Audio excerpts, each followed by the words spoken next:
সঙ্গী না থাকা সত্ত্বেও একটি সাপ জন্ম দিয়েছে ১৪টি বাচ্চা। ১৩ বছর বয়সী রোনালদো নামের সাপটি বিরল ব্রাজিলিয়ান রেইনবো বোয়া প্রজাতির। অলৌকিক এই ঘটনার বিস্তারিত জানাচ্ছেন শেখ তাসফিয়া করিম। অবাক করা এই ঘটনাটি ঘটেছে যুক্তরাজ্যের পোর্টসমাউথ শহরের দ্য সিটি অফ পোর্টসমাউথ কলেজে। ব্রিটিশ সংবাদ মাধ্যম বিবিসির এক প্রতিবেদন থেকে এই তথ্য জানা যায়। প্রতিবেদনে বলা হয়, সিটি অফ পোর্টসমাউথ কলেজের কর্মীরা ভেবেছিলেন রোনালদো নামের এই সাপটি পুরুষ। এটি প্রায় ৬ ফুট লম্বা।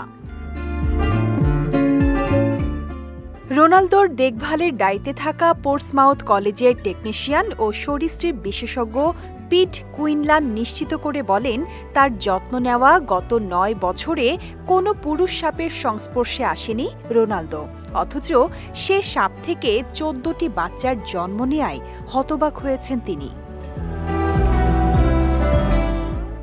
বিষয়টিকে কলেজ কর্তৃপক্ষ অলৌকিক বলে অভিহিত করেছেন, তবে এর একটি ব্যাখ্যাও দিয়েছেন তারা। বলছেন, বিষয়টি অপ্রচলিত হলেও নারী সাপের পক্ষে পার্থেনোজেনেসিস নামে পরিচিত একটি অযৌন প্রজনন প্রক্রিয়ায় বাচ্চা দেয়া সম্ভব। এটি অযৌন প্রজননের এমন একটি প্রাকৃতিক রূপ যেখানে ডিম্বাণু ও শুক্রাণু নিষিক্তকরণ ছাড়াই ভ্রূণ বিকশিত হয়। বিবিসির একটি রিপোর্ট অনুযায়ী রোনালদো ব্রাজিলিয়ান বোয়া কনস্ট্রিক্টরস জাতের।